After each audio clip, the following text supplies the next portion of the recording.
We are starting our second day of the fourth Energy Transition Symposium. We have the honor and the great pleasure to welcome with us Ms. Megan Richards. She's a Policy Director at DG Energy. She will give the keynote address and she will open the day of the second day of our conference. So, Megan, the floor is yours. Thank you very much.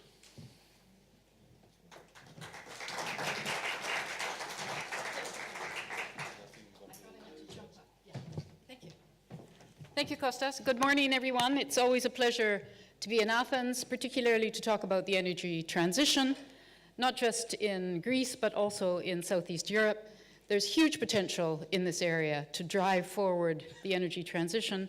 And if you come in a not very green way to Athens by flying in, you will see how many wind turbines there are now on all the hills around the airport, just as an example. And if ever you have been in a Greek home, you will know that the hot water, if there is any, usually comes from solar energy, and the potential is really enormous.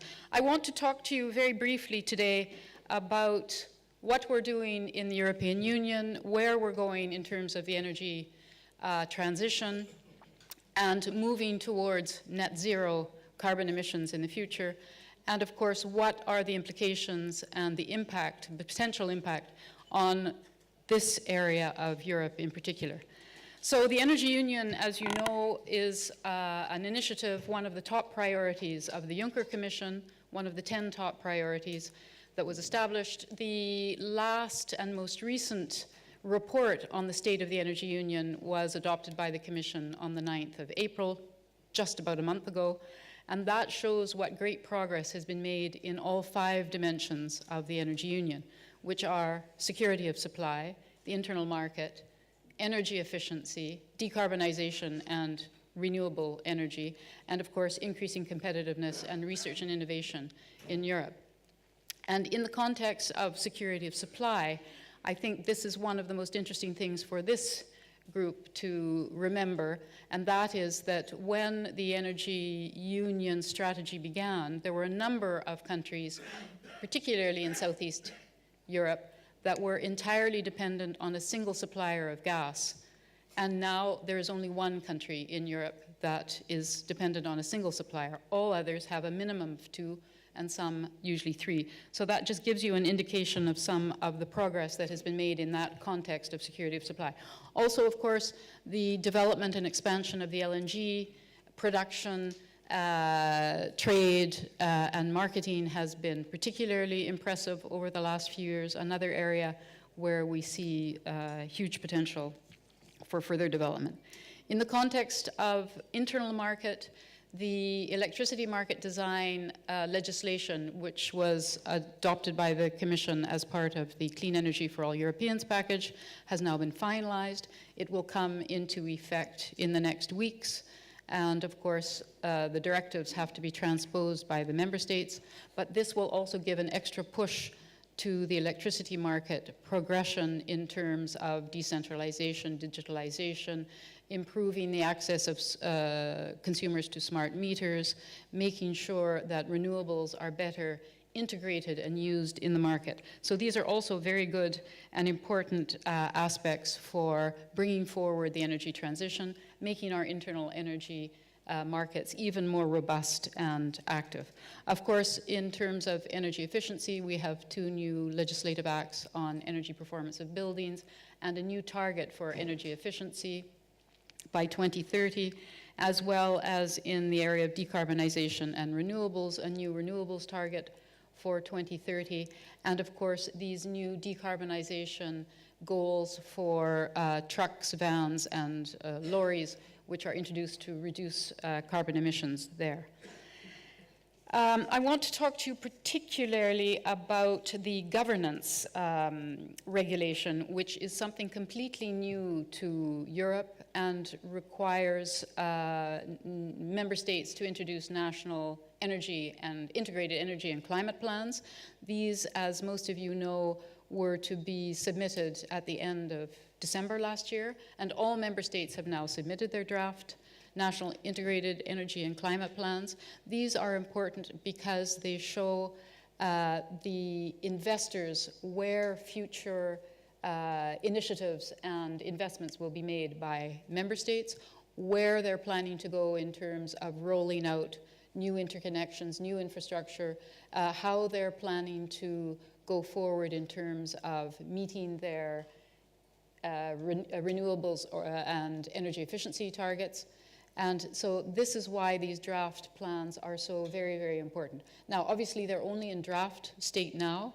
The Commission is analyzing them all. We're looking in great detail at these plans to see whether the policies and measures that are proposed, as well as the estimated targets, will actually reach our EU goals by 2030, and making sure that the investment aspects, the competitiveness, research, and all the other elements of the Energy Union are there. So in June, the Commission will adopt a communication giving an overview of all those national draft plans and also recommendations on where we think improvements need to be made in terms of the final plans, which have to be submitted by the end of this year.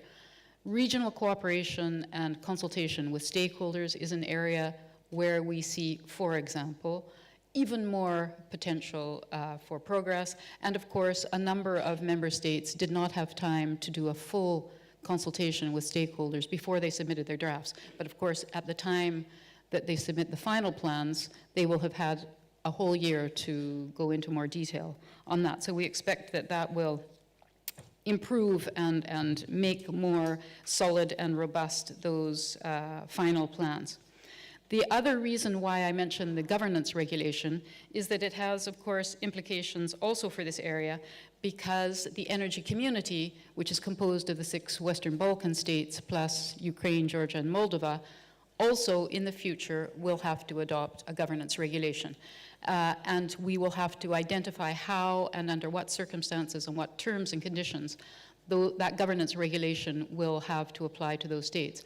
But the trade of energy between the European Union and those countries is, of course, important. We want to make sure they also move towards decarbonization. We want to make sure the interconnections between them and us are solid and reliable. And so this is another reason why that governance regulation is so particularly important. And it reflects an expansion, of course, of our internal market. Two other things I want to mention to you with respect to things that have happened in the Commission in the last months and since the last conference that we had here. One is the Commission's communication on the role of the euro in energy transactions, and particularly international energy transactions, where we see a lot of potential for improving and increasing the role of the euro. And the Commission made a recommendation on how these could be done in the energy sector. We have had a lot of consultations with actors both in the oil and gas sector in particular, but also the refining sector and to a certain extent renewables. And I think there's a lot of potential there. The other is a communication that the Commission adopted about a month ago as well on improving the way in which decisions are taken with respect to taxation. And how moving away from unanimity in energy and environmental taxation could help to push forward some of our green and clean energy transition goals.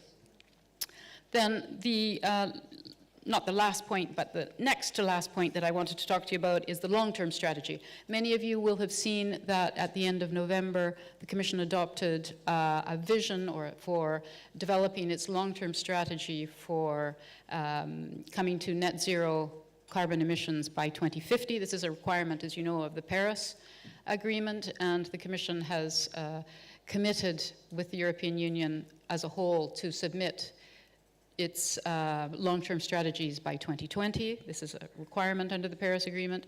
And the good thing about this, of the many good things about this 2050 strategy, is that it has involved and been supported very much by stakeholders. Industry, energy-intensive industry, the refining industry, the oil and gas industry, we see that everyone recognizes that we have to move forward in this area, and there is huge potential here too for European industry to bring forward its highly competitive, high technology, new technologies, and to spread these around the world as well with these new approaches. So we think that this is not just good for society, good for the air, good for the environment, it's also good for the economy and good for jobs. We have seen huge growth in green jobs in Europe over the past years. There are now about 4 million green jobs, as we call them, in Europe, and this is growing all the time. So again, this is something that will, of course, be developed over the next while, and discussions are going on with stakeholders. What will happen in the next commission? You will see you are in an important position to encourage the next commission to take certain actions, to develop new legislation and policies. I expect that one area that the commission will want to move on, and certainly my colleagues working on this in the commission are very keen to do this, that is a kind of parallel approach to better gas market design to improve the greening of the gas market. It's clear that gas will have a very important role in the short term, primarily as a substitute for coal, but also to offset the variability of renewables. But in the medium and long term, it clearly has to decarbonize. I'm sure you talked about hydrogen very much yesterday, other green gases, decarbonized gases, and this is an area where we see a lot of potential for development and moving forward in the future. And to the extent that new policies and new legislation can help this, this is an area where we think that the Commission is likely to move forward. Of course, that will be up to the new Commission to decide. The other aspect there might be some legislation relating to carbon capture and storage. Of course, most of this has been related to research activities. And one aspect that I want to mention in that context is that the Commission's proposal for the next multi-annual financial framework is to increase dramatically the research and innovation budget, of which, of course, a lot will be directed to clean energy technologies, new ways to bring about and make effective this long-term strategy for greenhouse gas reductions. The other aspect of the multi-annual financial framework that's important is the increase in climate mainstreaming from 20% to 25%, so that all EU funding is going to have an even heavier and higher impact on this particular aspect. Then the last aspect of the next Commission, which we expect probably will be introduced, is some initial legislation relating to implementing the long-term strategy for greenhouse gas emissions by 2050. Of course, we don't know exactly what that would look like now, because the final strategy for the greenhouse gas emission reductions is not finalized. And this will depend to a large degree on what stakeholders say, how the final strategy is developed. But this is another area where we expect that the Commission will want to work actively in the future. So without going on much longer, I want to mention also two non-legislative aspects. And before I mention that, I should have mentioned also the Gas Directive Amendment, which I'm sure has come up in your discussions yesterday because you talked a lot about gas yesterday. But two non-legislative aspects that I want to mention in particular, which are particularly important for this area of Europe.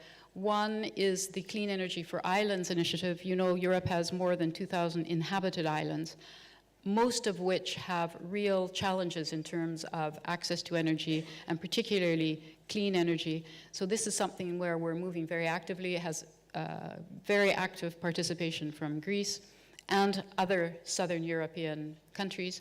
And the other is the Coal Regions in Transition initiative, which again, for Greece and the southern European countries is particularly important, because we have to make sure that the people who are moving away from coal jobs, particularly coal mining, where the vast majority of jobs are looked after, that they have new and better jobs in the future. So I think that's all the issues I want to address now. I'm happy to answer any questions, if there are any, except who will be the new president of the European Commission. Thank That's off the record. And I look forward to hearing the discussions today. Thank you very much.